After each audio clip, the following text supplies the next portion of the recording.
ভাইয়ের কাছে জাঙ্গা মহাপতের বাজার আপন ঘরে বৈশা যদি দেখিতে যাও খোদা আপন ঘরে বৈশা যদি দেখিতে যাও খোদা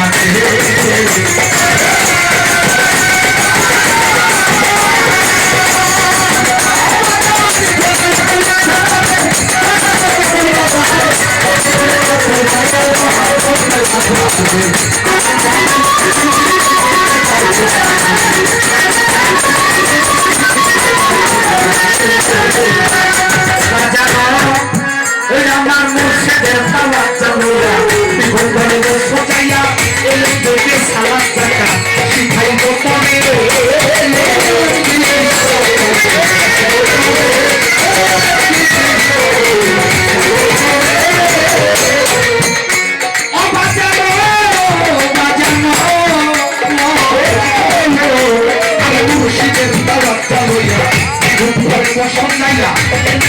সালাত জাকা শিখাইব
জানার মতো কইয়া যান কোথায় জানবেন একজন জানা পীরের কাছে যাইয়া যান গা মহব্বতের বাজারে আপন ঘরে বৈশা যদি দেখিতে যাও এই গানের একটি ভাষায় বলেছে বাবা বেলায়েতে আব্রহ যদি হাসিল করবি মন আমার এমনি ভাবে ইবাদত করবো জীবন করে যেমন তুমি খোদাকে দেখিতেছো দেখাই সেজদা করিতেছো এই রকম না পারলেও ভাগবতা খোদা দেখি আল্লাহ পবিত্র কোরআনে বলেছে এই দুনিয়ায় থাইকা যেই মানুষটা আমি আল্লাহকে দেখলো না আমি আল্লাহকে চিনলো না আমি আল্লাহকে বুঝলো না কাল রোজ হাসরের মাঠে ওই মানুষটাকে অন্তরূপে উঠানো হবে সেই দিনেও আমি আল্লাহকে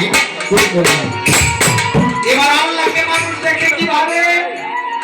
আল্লাহ পবিত্র কোরআনে বলেছেন, হে দুনিয়ার মানুষ, হে আমার বন্ধু, আপনি জানাইয়া দেন, কোন মানুষ যদি স্বপ্নে যুগ হইল আপনি রসুলকে একটা বার দেখে সে যেন মনে করে আমি আল্লাহকেই দেখা। এই কথাকে বলছে আল্লাহ, বলছে রসুলের কাছে। এবার আসে রসুল যাওয়ার আগে বলছে, হে দুনিয়ার মানুষ, যদি তোমরা কেউ আমাকে পাইতে চাও, আমাকে দেখতে চাও, আমার মাধ্যমে অদৃশ্য খোদাকে হাসিল করতে চাও, তাহলে তোমরা একজন কামেল মোকাবেল ওলি আল্লাহর সাথে ওই হাতের উপরে আমার একাম্বর শাহ বাবা, আমার মাসুম চিশতি বাবা, আমার গনি শাহ বাবা, শহীদুল চিশতি বাবা, ওই হাতের উপরে রাসূলের হাত আছে। শুধু তাই না বাবা, আমার কানের ভাষায় বলছে, বেলায়েত ইনসানাকে জানার মতো কইরা যান, জানা পীরের কাছে জানগা মুহাব্বতের বাজারে, আপন ঘরে পয়সা যদি দেখিতে চাও, মক্কা না মদিনা না, জার্মান না ভুটান না, আপন ঘরে পয়সা যদি দেখিতে চাও। তাই তো মাওলানা সদরুদ্দীন চিশতি বলছেন, একটা মানুষ যদি পীরের ইবাদত করতে করতে বাবা, পীরের কাইয়ুমি করতে করতে সে আল্লাহর জাতের সাথে ফানা হয়ে যায়, আমার আল্লাহ কয় ওই মানুষটাকে আল্লাহ পরিষ্কার সদস্য হয়ে যায়। সে আর মানুষ থাকে না, সে মহামানব হয়ে যায়। ওই মানুষটা যে হাত দিয়ে ধরে, ওই হাতটা তার থাকে না, ওই হাতটা তখন আমি আল্লাহর কুদরতি হাতের সাথে যোগ হয়ে যায়। ওই মানুষটা যে চোখ দিয়ে দেখে ছোট, ওই চোখটাও তার না, ওইটা আমি আল্লাহর কুদরতি চোখ। যে পাও দিয়ে হাঁটে, ওই পাওটাও আমি আল্লাহর কুদরতি পাও। ও যে মুখ দিয়ে কথা কয়, ওইটা ও কয় না, আমি আল্লাহ নিজেই এই কথাগুলো সত্য কথা। এই জন্য বাবা পবিত্র কোরআনে 114টা সূরা, 6666 আয়াত, একটা জায়গায় লেখা নেই এটা সমাপ্তি বা শেষ। কারণ আল্লাহ 6666টা কথা বইলা আল্লাহ মইরা যায় নাই, বুবা হয়ে যায় নাই। আল্লাহ এখনো কথা কয়, কার সাথে কয়? একটা ওলি আল্লাহর সাথে। সে এখনো কথা কয়, এই সাধক কারের ভাষায় বলছি,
বাবা ভক্ত আমার মন আমার কাছে প্রশ্ন করে,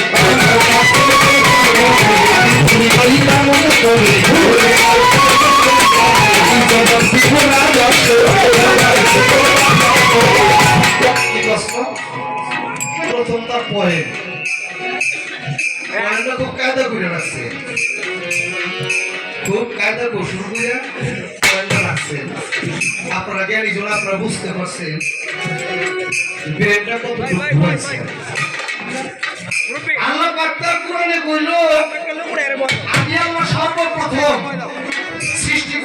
মোহাম্মদী নূর। আর আমার দাদা ভাই প্রশ্ন হলো এই মোহাম্মদী নূরের আগেও আরো 10 প্রকারের নূর আল্লাহ সৃষ্টি নাকি দাদা এটাই কথাটা এটা না এই 10 প্রকারের নূর। ধন্যবাদ ধন্যবাদ জানাই আমার নুরি ভাই এত সুন্দর কথা জানাই কেমন করি না ভাই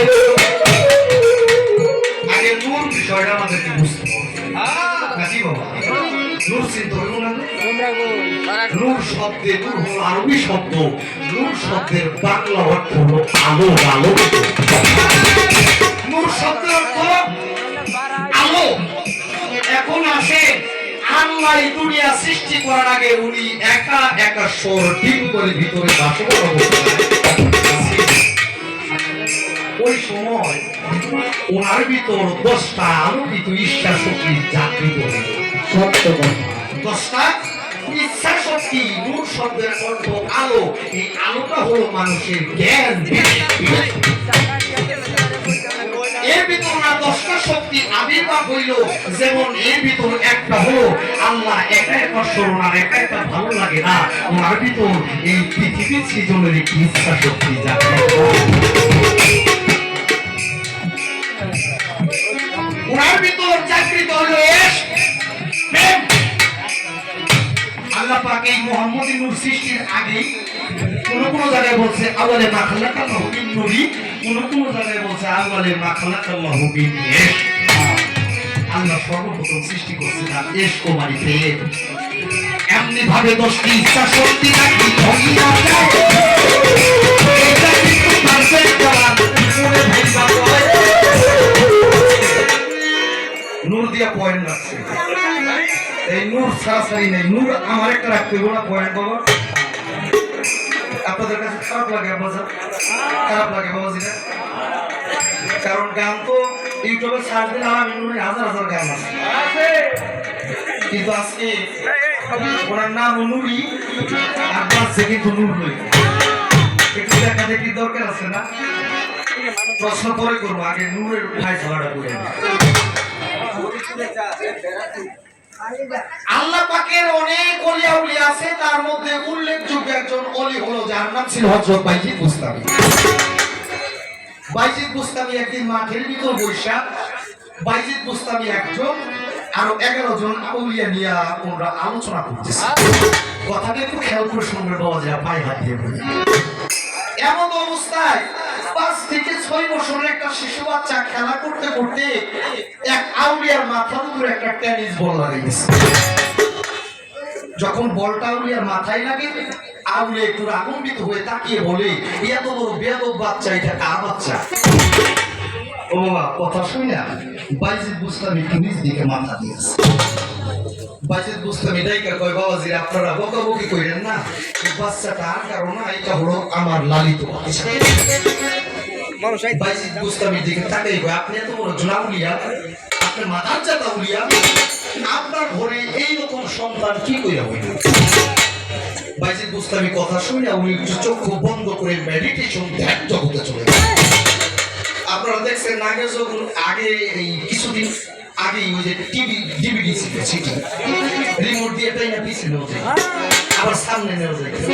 ও আল্লাহর ওলিরা তেমনি ভাবে চক্ষু বন্ধ করে 7 জন্মের আগে খবর দিতে পারে 7 না লক্ষ জন্মের আগে খবর নিতে পারে। বাইজিদ বুস্তামি মেডিটেশন ধ্যান জগতে যাইয়া দেখে উনি একদিন হাঁটতে হাঁটতে একটা খুরমার দোকানে চলে গেছে। খুরমার দোকানে যে দোকানদারকে জিজ্ঞেস করে ভাই তোমার খুরমা মিষ্টি না মিঠা? খুরমার দোকানদার কয় ভাই এটা মিষ্টি। দাম কত? এত। বলে আমাকে 1 কেজি দেব। 1 কেজি খুরমা তিনি কিনে কিন্তু একটা খুরমা মুখে দিয়া তিনি টেস্ট করার জন্য খেয়ে ফেলে। আমাদের মধ্যে এমন মানুষ আছে না বাদামের দোকানে যায় 5টার বাদাম কিনা 10টার খেয়ে আছে এই জায়গায় আছে অনেক জায়গায় এনে না থাকলে কি বাংলাদেশ আছে বাদাম মাপতে মাপতে 10 টাকার বাদাম শেষ। অমনিভাবে একটা খেজুর উনি খায় ওই খেজুরে যে রক্ত হয় রক্তের থেকে নির্যাস তার থেকে মণিবিন্দু এই মণিবিন্দু থেকে যে সন্তান আসে এইটা হলো সেই যার কারণে তার ভিতরে একটা বেয়াদবির আবির্ভাব রয়ে গেছে, কারণ রক্তের সাথে ওই জন্মের কালেক্টর লেগে গেছে। এবার বাবা প্রশ্ন তারে করবো না, প্রশ্ন করবো আপনি গো, এই জন্য বলছি খেয়াল করে শুনে। আল্লাহ কি বাবা কারো দোকানের খেজুর বাকি খাইছে? জবাব করেন, বাকি খাইছে? কারো ক্ষেতের হাল চাষ করছে?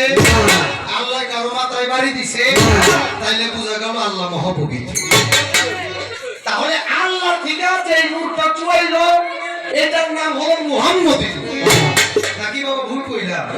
আল্লাহর নূরে কিন্তু নবী পয়দা, আল্লাহর নূরে আপনি ডাইরেক্ট না সইলা কইয়া ছাই হই দিতে হইব।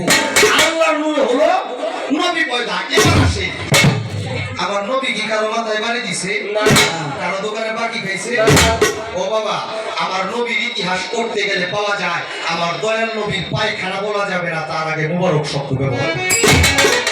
প্রসাব বলা যাবে না, আমার দয়াল নবী পায়খানা করলে প্রসাব করলে সাহাবারা যায় ওই পায়খানা প্রসাব খুঁজে পাইতো না, মাটিতে তা দখল করে নিত। মানিকগঞ্জ মেলায় গেলে দেখা যায় সাজের মিষ্টি নামে একটি মিষ্টি আছে বাবা, চিনি দিয়া ঘোড়া বানায়, হাতি বানায়, মহিষ বানায়। এক মানুষ 1 কেজি মিষ্টি নিয়ে যদি বাড়ি যায় বাবা, স্ত্রী কয় আমারে মোরগটা দাও, পোলায় কয় আমারে মুরগি দাও, মাইয়ায় কয় আমারে ছাগল দাও। আচ্ছা বাবা, ওইটা কি মোরগ মুরগি ছাগল? ওটা একটা চিনির মিষ্টি। আচ্ছা ওইটার কান পয়সা কামড় দিলে কেমন লাগবো বাবা? মিষ্টি মিষ্টি লাগবো। ওটার মাথায় কামড় দিলে, ওটার পাছায় কামড় দিলে, ওটা সব জায়গায় মিষ্টি, আর ওটার অঙ্গটাই চিনি দেব। এমনি ভাবে আমার নূরময় নূর নবী, ওনার সমস্ত অঙ্গটা পবিত্র, ওনার সমস্ত অঙ্গটাই নূরময় পবিত্র। আপনারা নিজেই কথাটা জিজ্ঞেস করবেন। এই নবীর নূর দিয়ে হলো 18,000 মাখলুকাত সৃষ্টি। 18,000 মাখলুকাতের ভিতরে একটা প্রাণী আছে যার নাম বাংলায় বলা হয় শূকর বাবা, ডাইরেক্ট শূকর। এটাকে উর্দু করে বলা হয় খিনজির, নাকি বাবা? এইটার নাম নিলে শরীয়ত মোতাবেক মুখ 45 দিন পর্যন্ত না পাচ্ছে। আমি কি মিথ্যা কইলাম? এটা হাদিসের কথা না, এটা আমার বাপ দাদার বানাই না কথা। আমার একটু জানার দরকার নূর সম্পর্কে। আমার দয়াল নবীর সঙ্গ অঙ্গের নূরই যদি পবিত্র হয়, ওনার মাথা থেকে যেটা বানাইছে এটাও পবিত্র, পাছাটা যেটা বানাইছে ওটাও পবিত্র, পায়ের নূরটা যেটা বানাইছে ওটাও পবিত্র। তাহলে এই যে খিনজির আল্লাহ বানাইলো আমার দয়াল নবীর নূর দিয়া, এই নূরটা নবীর কোন জায়গা থেকে শুয়েছে? ঠিক আছে না? একটু টাইট করে ফাইট করে ধরলাম, সুইটা দেবো আমি জানি, তারপরে ধরার কাম ধরলাম। বেরেন ভালো তো সুইটা দেবো। এই নূরটা কোন জায়গা থেকে শুয়েছিল এটা একটু দেখেন। এই তো বাবা একটি কথা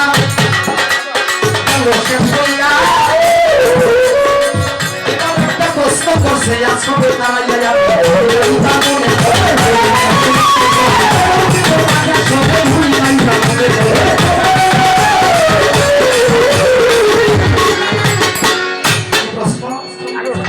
আমার দয়াল নবীর কাছে বেলায়েত জমা থাকার আগেও আরো 4 ব্যক্তি বেলায়েত প্রাপ্ত হয়েছিল। হ্যাঁ, সুন্দর কথা, এটা দলিল আছে, কোরআনেও আছে, হাদিসও আছে। এর ভিতরে এক ব্যক্তি আপনারা যাকে সকলে চিনেন, তিনি একজন মাদারজা আউলিয়া, যার নাম হলো পীর দস্তগীর মাহবুবে সুবহানী। আপনারা শুনছেন রুহানি অনেক বড় ইতিহাস, আমি বলবো না, আপনারা জানেন যখন রুহু আল্লাহ পাক কাতারে কাতারে দাঁড় করায়, প্রথম কাতারটা ছিল নবী পয়গম্বর, দ্বিতীয় কাতারটা ওলি আল্লাহর কাতার, তৃতীয় কাতারটা ভক্তের কাতার। উনি বারে বারে ওলির কাতার থেকে ওনার রুহটা ছুটে ছুটে নবীর কাতারে যায়। আর আল্লাহ কয়, হে মুহিউদ্দিন, আমার হাবিবের পরে তো কোনো নবী নাই, তুমি এখানে দাঁড়াও কেন? সেদিন রুহানি জগতে আল্লাহর সাথে বড়দের সাথে কিছু তর্ক বিতর্ক হয়েছিল। সেদিন আল্লাহ পাক দয়াল নবীকে এখনো ধরাধামে বাসায় অবস্থায় পাঠায় নাই, তখনই আল্লাহ পাক আপন কাদির জিলানী রুহুর সাথে তিনি স্বরূপে জমা